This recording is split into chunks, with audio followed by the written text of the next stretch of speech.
¿Te has preguntado qué es el concubinato o sus implicaciones legales, inclusive tu protección financiera si decides vivir en unión libre?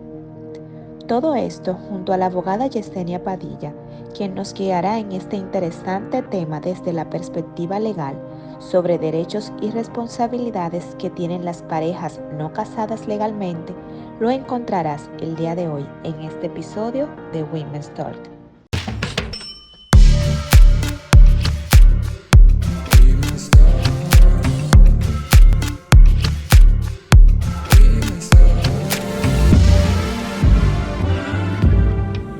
Women's Talk. Gracias, Yesenia, por aceptar la invitación nueva vez de mis primeras chicas. De verdad que la casa está de fiesta el día de hoy y sobre todo porque vamos a tratar un tema que yo sé que siempre provoca mucho interés por la cantidad de personas que están dentro de esas condiciones sin saber las implicaciones o cuáles son realmente los derechos y los deberes que tenemos dentro de esta. Bueno, Yaneris, de verdad que sabes lo feliz y contenta cuando me invitas. Esta es mi casa para temas tan interesantes que hacemos todos los días en nuestra cotidianidad.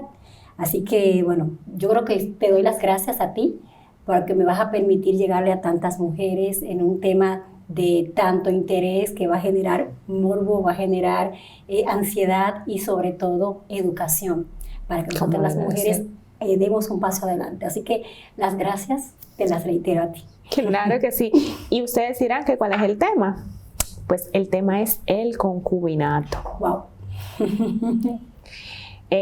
¿Por qué el concubinato? Yo escucho, es como muy usual, lo escucho mucho, que las personas cuando viven en pareja y aún no han formalizado la relación, cuando tú le preguntas, inclusive hasta en temas que tienen que ver con instituciones, ellos dicen, no, mi esposo, mi esposa, otorgando calidades que a nivel jurídico no existen porque ustedes conviven juntos, pero la figura que se está dando no es la del matrimonio.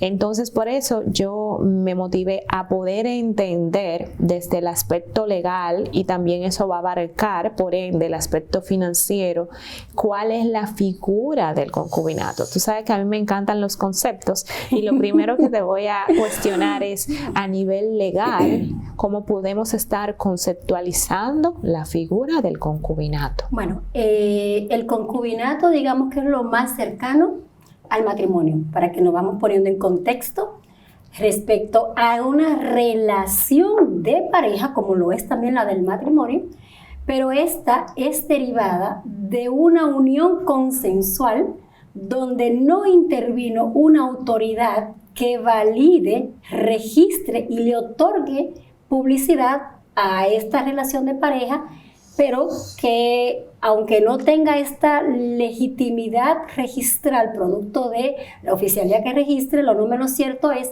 que por una decisión de hechos las personas convivan. Hay algunas condiciones que tienen que generarse para poder denominar el concubinato, que también comúnmente le llamamos unión consensual o unión de hecho.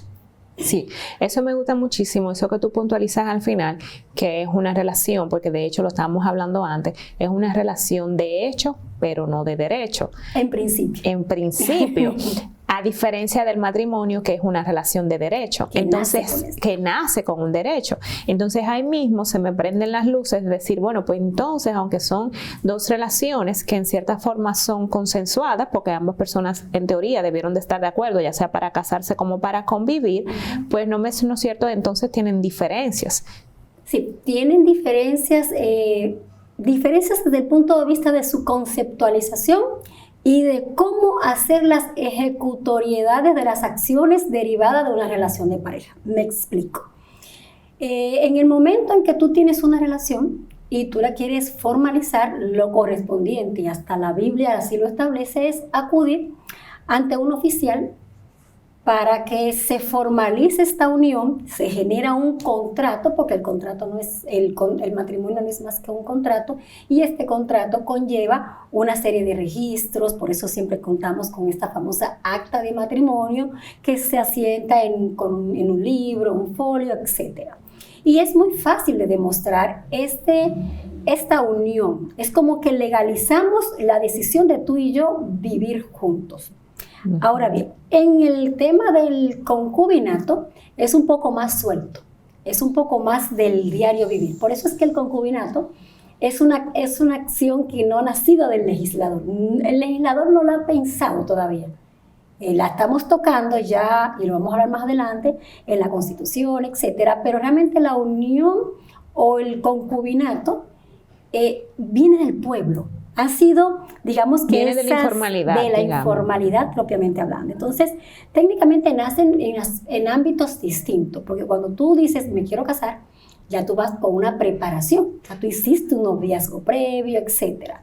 Sin embargo, en el concubinato, muchas veces tú estás en el concubinato y no te has dado cuenta que tú estás en un concubinato, porque puede ser que tú estés viviendo todavía una etapa de un noviazgo. Ya esto es un contexto muy social, muy psicológico de lo que es el ámbito de una pareja, pero digamos que los primeras reconocimientos de las características del concubinato la estamos viendo ya cuando, como no existe una ley al tenor de la misma, estas primeras nociones legales que cubren y le dan ese aspecto de legitimidad al concubinato lo vemos en dos sentencias famosas, jurisprudencias que establecieron condiciones que tienen que darse para darle un reconocimiento oficial a esa relación. ¿Esto qué quiere decir? Que si no se dan esas condiciones, no hay concubinato. ¿Y cuáles son esas condiciones? Interesantísimo, porque aquí lo primero, y vamos a establecer un poco más de coloquialidad a este tipo de condiciones. Primero tienes que, si es una pareja que se supone que cohabitan en un mismo domicilio. Eso es lo primero. Tienen que vivir juntas. Tienen que vivir juntas, porque tú no puedes tener una unión de hecho donde uno viva en un pueblo y el otro vive en otro distrito. O sea, que lo primero que tú vas a convocar y el juez, dentro de las características, establecía el tema de lo que es la cohabitación. Luego vamos a mantener el tema de la notoriedad. ¿Qué sería la notoriedad? La notoriedad es que todo el mundo de tu entorno, tus amistades, tus familiares, te reconozcan como la pareja. Fíjate que no te he hablado de esposo ni esposa, te hablo de la pareja emocional. Entonces, esa notoriedad debe ser pública, desde el vecino que ve y dice, sí, ellos son pareja, desde tu primo, tu mamá, tu papá, que reconoce que sí, que es la pareja de X. Además de esta notoriedad debe haber, y para mí es lo clave, una singularidad. ¿Qué será la singularidad? La singularidad no es más de que se supone que tú y yo de común acuerdo decidimos vivir en pareja, decidimos cohabitar, todo el mundo nos reconoce. Sin embargo, se supone que tú no debes estar previamente casado, ni la otra persona tampoco, porque ahí se rompen las condiciones. Pero mira qué interesante este punto, yo te voy a interrumpir, claro, porque para que las chicas puedan estar comprendiendo lo que esto significa. Hasta el momento lo que se nos está diciendo es sí, esto es el concubinato no tiene una figura jurídica como lo tiene el matrimonio. A nivel legal todavía no existe una ley como tal que lo regula. Okay. Entonces se reconoce que es una relación de hecho, o sea, de lo que ha pasado, de lo que se ha decidido, más no así de derecho. O sea, no nace en un documento, no nace en una certificación. Se reconoce que usted es el concubino de alguien, pero eso no le da de por sí ya un título de eso. No hay un aval de eso. Entonces, si usted quiere que eso lo avalen, usted tiene que cumplir ciertas condiciones. Y esta última condición es sumamente importante, claro, porque hay personas que entienden que son concubinas de personas que aunque no están viviendo con esas otras personas, no se han divorciado. Sí, estamos llenos de esto, en el sentido de que muchas veces, así como hay pereza en acceder al matrimonio, señores, estadísticamente los números de matrimonio están bajando, descienden los matrimonios y suben los divorcios. Por eso yo entiendo que las uniones consensuales o de concubinato están en auge. Entonces, bajo este esquema es muy común tú encontrar una pareja que tiene 10 años, que tienen hijos, que tienen negocios, y todo el mundo los reconoce como pareja. Y se sienten que son la pareja, y se cuidan, y se protegen, y son fieles. Pero si hurgas en la condición del estado civil de uno de ellos dos, vas a encontrar un matrimonio. Entonces ahí hay un grave problema, porque ya con esta condición de que uno de los dos no tenga una soltería por un tema de no tener un acta de matrimonio, entonces ya tú te elimina completamente tu condición de concubinato, que quizás en ese momento poco te importe, porque tú estás viviendo con tu pareja. Y quizás lo que están fomentando entre los dos no hay ningún problema, porque lo están fomentando y lo están usando. El problema va a venir cuando uno de los dos, o la pareja se divorcia, o uno de los dos fallece. Ahí es que el concubinato cobra la fuerza, cobra la importancia, que por esto hoy en día tenemos 3 disposiciones legales que, aunque no las regulan, la mencionan desde el punto de vista de la Constitución, donde sí la reconoce la unión consensual. Desde la misma ley 136, que te reconoce, que otorga responsabilidades a la unión consensual dentro de la familia. Y el mismo Código de Trabajo te permite a ti, o más bien te faculta, a tú pedir permisos cuando, por ejemplo, tu pareja de hecho dio a luz, y a ti se te pueden otorgar permisos siempre y cuando esa pareja en tu trabajo tú la tengas registrada. Entonces ya sí tenemos normativa que la están tocando, digamos, de manera indirecta. O sea que para que entendamos, el concubinato está adquiriendo protagonismo porque está siendo muy usado, pero no tenemos una ley que la regule como tal. Y sobre todo un conocimiento específico de lo que es. Sí. Porque las personas asumen cosas, y eso, como tú dices, en casos de crisis, en casos de rupturas, en caso de un fallecimiento, en el caso de un tema de algún problema patrimonial, sí cobra mucha importancia. ¿Por qué? Porque estás desprotegido. ¿Por qué estás desprotegido? Porque tú estás bajo el concepto de que el hecho de que tú estés viviendo con alguien, ya eso te ha facultado ciertos derechos, y realmente es más engorroso obtener una declaración de concubinato que una de matrimonio. Sí, porque fíjate algo, y aquí te voy a hablar un poco más que de la ley, te voy a hablar un poco de lo que ha sido el uso del concubinato. Exacto. Normalmente las parejas, ¿qué hacen? Cuando ya, especialmente cuando estamos teniendo activos importantes dentro de esa sociedad conyugal que se ha conformado, porque vamos a hablar las cosas como son, es una sociedad conyugal donde ustedes se unieron, que quizás uniendo los talentos hoy en día pueden decir que tienen tal activo, tal patrimonio. Por lo tanto, normalmente es muy común en la pareja que diga cómo yo protejo a mi esposa, cómo yo protejo a mi esposo de que estamos trabajando y que eso está a nombre mío o a nombre tuyo, y cómo yo hago que tú entres a ser, y aquí voy a poner la palabra en negrita y subrayada, copropietario. ¿Por qué? Porque los esposos no heredan. El esposo es codueño, copropietario. Los que heredan son los hijos y las demás descendencias. Los esposos nunca van a heredar. El esposo va a ser un copropietario en un 50%. Y ahí sí hay una similitud entre esa condición que la da el matrimonio y esa condición que la daría el concubinato, porque una vez a ti se te declare mediante una sentencia. Exacto, se te declara, es bueno enfatizar, no es que yo vivo aquí y pasó una situación y porque el vecino dijo que yo estaba aquí, ya eso me da el derecho de yo tengo que judicializar ese proceso. Tienes que judicializarlo e inclusive hasta documentarlo. Por eso es que yo como abogada siempre voy a recomendar que aquellas personas que no tienen el deseo de dar el paso de ya formalizar su relación con un matrimonio, digo, bueno, pero si usted lo que quiere es organizarse para que sea en vida una separación o en muerte un fallecimiento, acudan ante un notario, realicen una declaración conjunta donde ambos van a decir que viven juntos, que tienen una relación consensual, que tienen tanto tiempo, si hay hijos procreados, el nombre de esos hijos, que es una prueba por excelencia de que hay una convivencia, de que se reconocen como tal, y entonces ya esto es un documento, sea por producto de un divorcio, divorcio no, una separación, o por un fallecimiento donde esa persona tiene una prueba de decir, mira, sí, nosotros decidimos, nosotros mismos reconocernos nuestros derechos. A veces veo mucho en la cotidianidad que nos depositan en los expedientes, cuando se conforman para el tribunal, que depositan declaraciones, pero muchas veces quien hace la declaración es el interesado. No. Y yo digo, es que hay un elemento que falta constitutivo, porque una pareja no lo constituye uno. Exactamente. La pareja lo constituyen dos. Pues lo ideal es que sean esos dos, cuando están en esa luna de miel, cuando están en ese advenimiento, realiza el documento, ese documento, legalízalo, ese documento, si quieres darle fecha cierta ante la conservaduría de hipoteca, hazlo y manténlo ahí como una especie de seguro respecto a una separación y cómo van a hacer la partición, o, ¿por qué no?, como un efecto de poder demostrar y verificar una vez uno de los dos fallece que sí, que hay una condición de yo ser la compropietaria de los activos que esté y poder accionar no solamente en un tribunal, en todas las instituciones.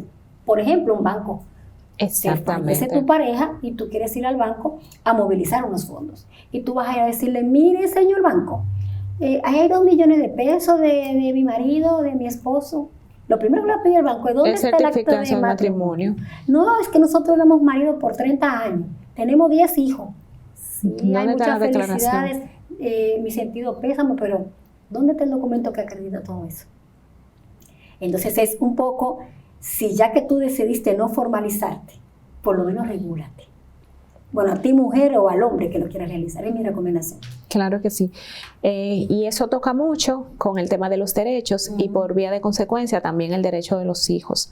¿Cómo es el derecho de los hijos? ¿Hay algún tipo de diferencia entre lo que son los hijos de uniones por concubinato o por matrimonio? ¿Son exactamente iguales?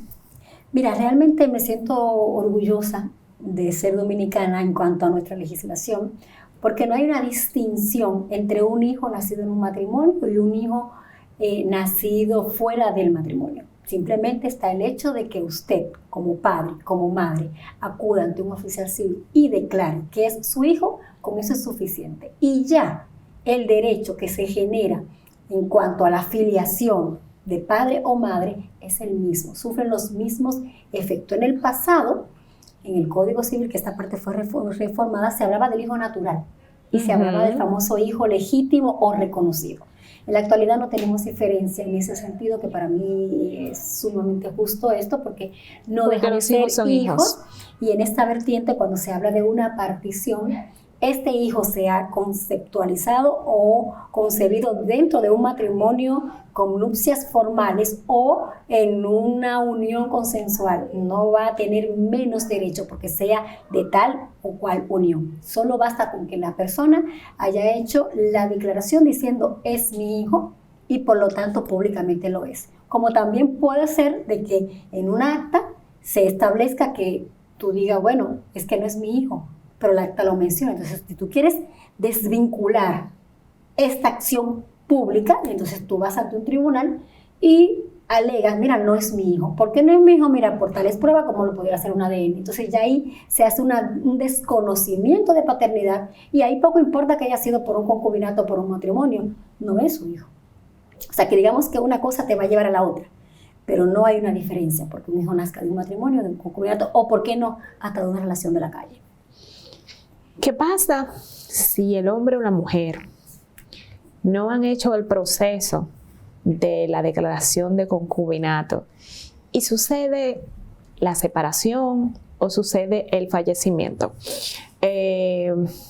Yo conocí un caso en un pueblo aquí de una pareja que tenía también muchos años, si no mal recuerdo eran unos 20 años juntos, y ella, estando en el funeral, llegó una esposa a pedir el cadáver del difunto. En la funeraria. En la funeraria, okay. Y se lo tuvieron que entregar, porque ella fue con su certificado de matrimonio, pero la esposa, que todos reconocíamos, era la concubina. La concubina.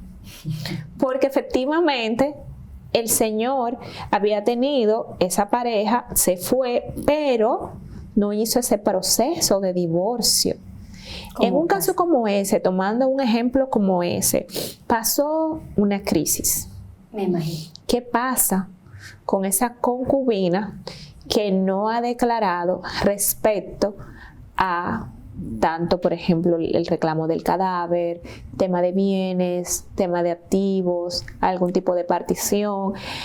¿Cómo queda ella frente a esta situación? Bueno, te voy a hablar primero desde el punto de vista blanco y negro, legal y formal. Es que te decía al inicio de la conversación que para tú poder abrogarte las condiciones y las facultades de concubina, tiene que darse condiciones. ¿Te acuerdas que habíamos hablado de una de las condiciones, que es la singularidad? En este caso que me estás diciendo, la singularidad no existía, porque el matrimonio, hasta que no se disuelve por las vías que dice la ley que se disuelve, o por divorcio o por muerte, es imprescriptible.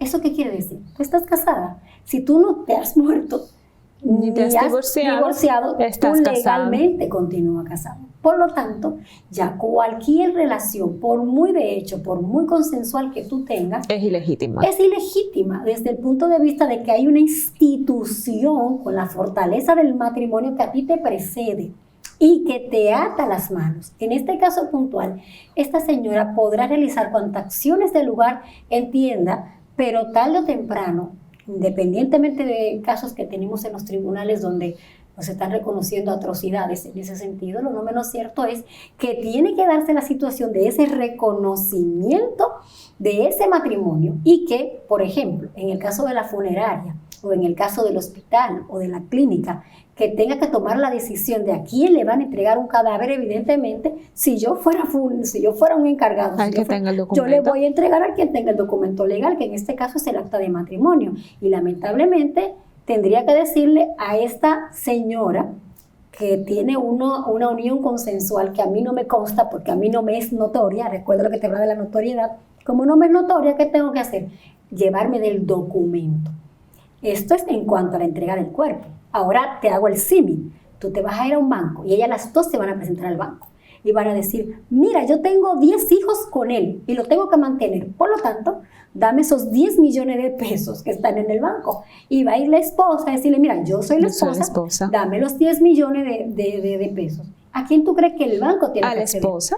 Entonces, es el tema de que mujeres, hombres también, no nos engañemos. Si vamos a acceder a este tipo de relación por H o por R, vamos a documentarla, pero si no la vamos a documentar, por lo menos vamos a preocuparnos de que los elementos bases estén ahí. No te cases, pero por lo menos divórciate.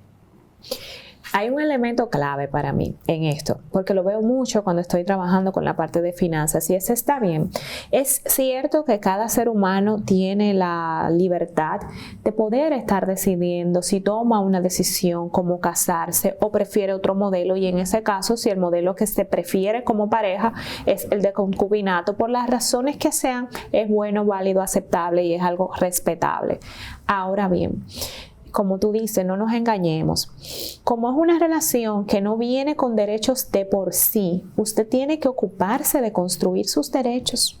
Sí, perfectamente. Es usted que tiene que preocuparse de decir, ok, yo voy a hacer mi vida con esta persona y yo tengo 5, 10, 15, 20 años, los años que sean, estamos construyendo nuestro patrimonio juntos, pero ¿el patrimonio de quién es?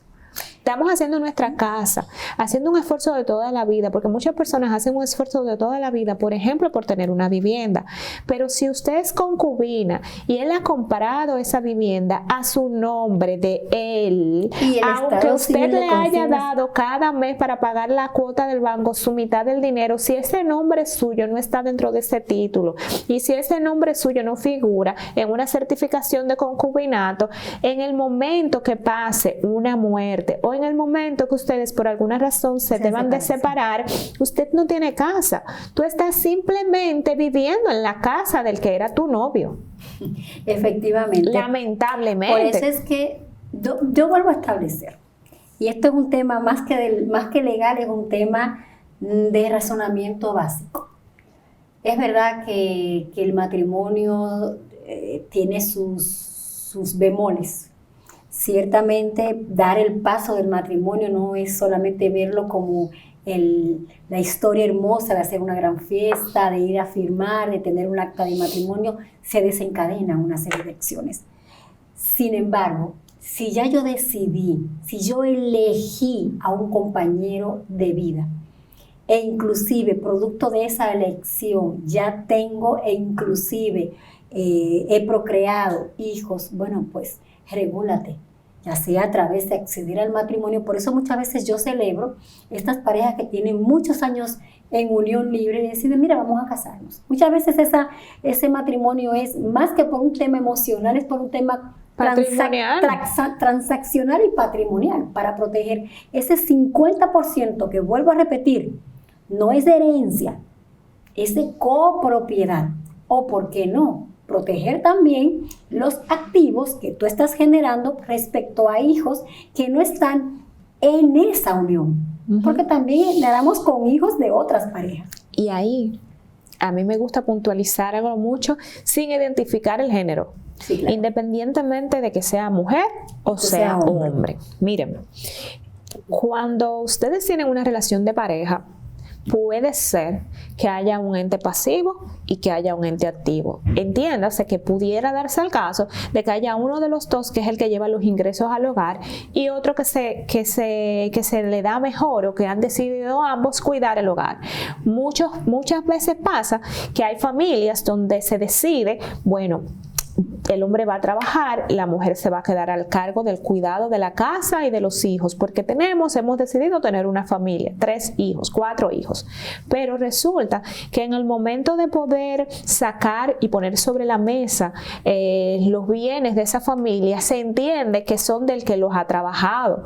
Sin embargo, si no existía una figura que se quedara a cargo de esa casa, el que salió a la calle no hubiera podido salir. Entonces tiene que hacer un acuerdo justo. Por eso dije, no estoy hablando de que si es mujer o que si es hombre. Igual, si en una pareja se ha tomado la decisión de que es el hombre el que se le da mejor quedarse en la casa, entonces no podemos decir que él es un vago. No, nosotros hemos llegado a un acuerdo porque a mí se me da mejor salir a producir y salir a traer, y que tú te quedes cuidando las cosas que también son importantes para mí, que me permiten tener la paz, que me permiten tener la calma y mi cabeza donde debe de estar, para yo poder salir a buscar posiciones en carrera o negocios que permitan entonces que yo provea. Es que en esa vertiente me gusta mucho el espíritu del legislador, y lo voy a hacer desde el punto de vista del matrimonio. Es que en el matrimonio siempre se ha visto que en una pareja, y ese es el espíritu que se quiere proyectar en cuanto al 50-50. O sea, decir, bueno, es que del matrimonio él es el talentoso, ella está en la casa cuidando a los niños, sí, pero para el legislador dice, es que para tú poder tener esa tranquilidad, tú tienes que tener esa estabilidad que te la genera esa pareja. Por lo tanto, esa pareja le está agregando, ¿verdad que sí?, un valor importantísimo para ese éxito patrimonial.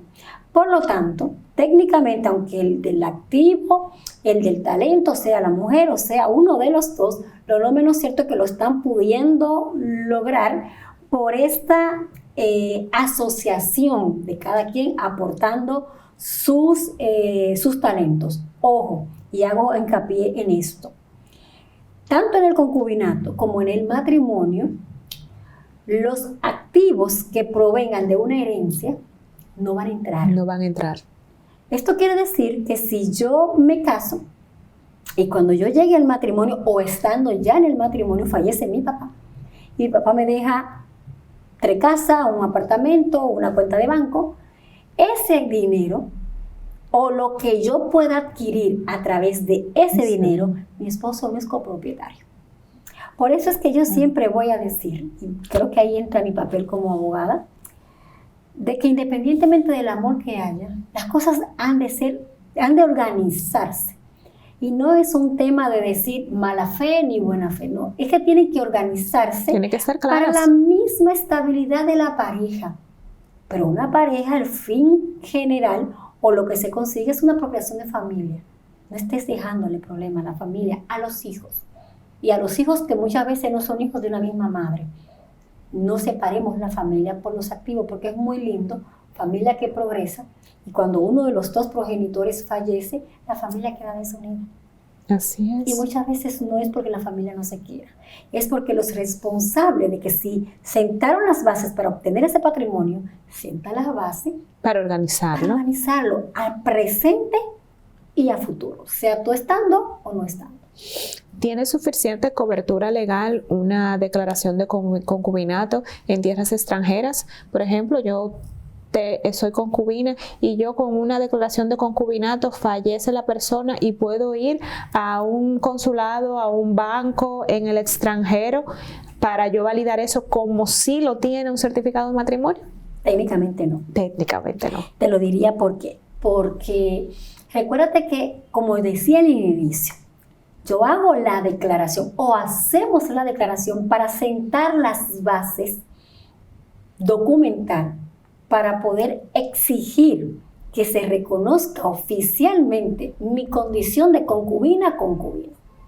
Esto quiere decir que si yo me voy con la declaración legalizada por notario en República Dominicana, con fecha cierta edad en el registro civil, y me voy a ir al consulado a validarla para que un cónsul me la valide también. Quizás pueda ser un elemento para yo en ese país realizar un procedimiento legal que si tiene los acuerdos con la República Dominicana, yo pueda allá demostrar ante un tribunal de ese país que soy concubina. O en su defecto, pronuncie su condición de concubina en el país donde se generó la acción, que en este caso sería República Dominicana, y entonces esta sentencia sí tiene una fortaleza parecida o igual a la de esa acta de matrimonio. Y simplemente lo que tienes es que homologar esa sentencia al país donde tú quieres que genere ese derecho. Entonces, por eso te diría, crea las bases para que lo puedas pronunciar, sea por una sentencia de determinación de heredero y partición en tu país de origen, o en su defecto, si hay las personas que están vivas todavía, puedan generar una partición, puede ser amigable o litigiosa, que ese es otro asunto que pudiéramos conversar en otro episodio, en el cual ya con esa sentencia ya tú tendrías la fortaleza para hacer valer eso en otro lugar. El documento como tal te sería un tanto precario o deficiente. ¿Qué recomendaciones después de darle esta información a algunas personas que me imagino que no sabían y daban por sentado algunas cosas y ahora ven que son un poco más débiles de lo que pensaban? Claro. ¿Qué recomendaciones tú les puedes dar a esas personas que están viviendo en unión libre, como también se conoce, y pues no han tomado la precaución del lugar respecto a lo que están construyendo en términos económicos en esa vida en común? Bueno, cada pareja toma sus propias decisiones y no va a haber un libro único. Claro. Eso es lo primero, porque no estamos documentando datos estadísticos, claro. Estamos organizando pareja con aspectos de diferencias, con esencias distintas. ¿Y por qué no? Quizás una pareja donde no tiene nada, a decir, bueno, ¿qué voy a regular si yo no tengo nada para regular? Quizás la condición de los hijos, me parece.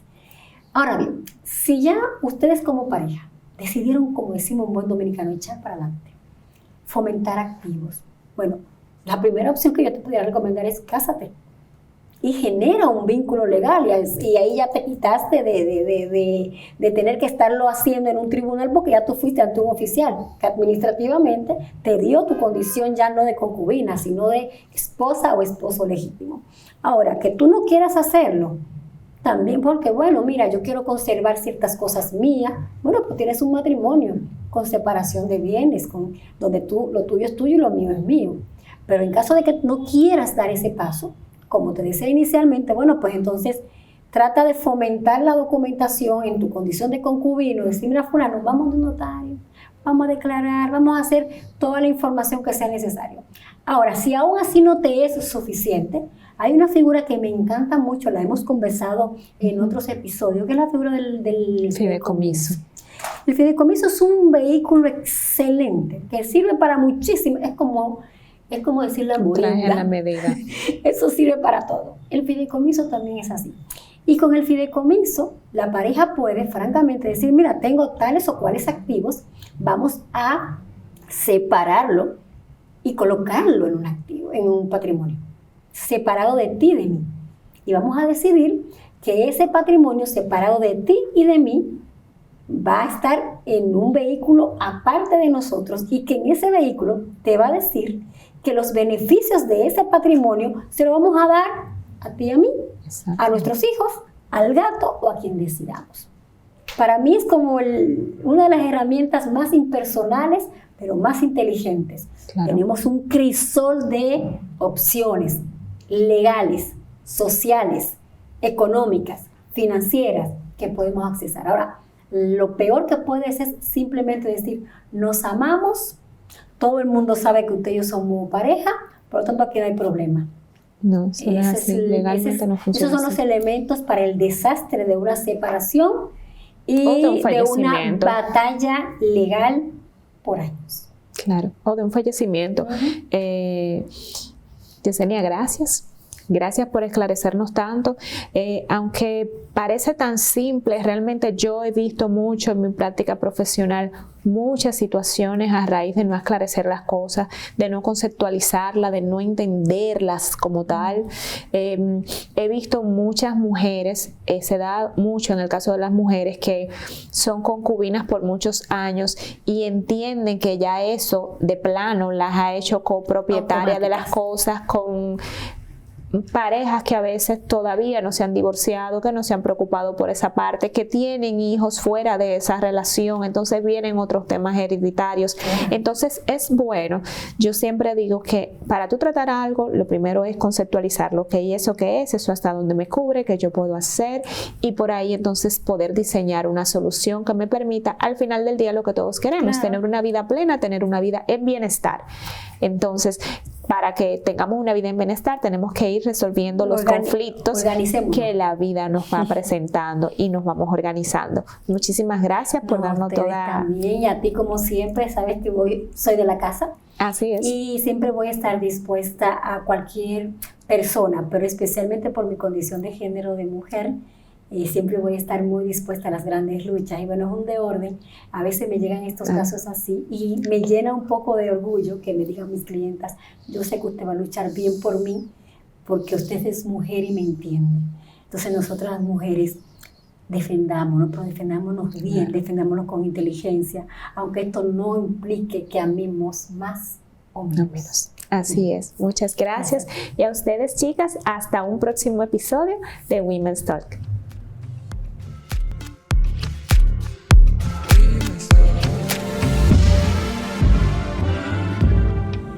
Women's Talk.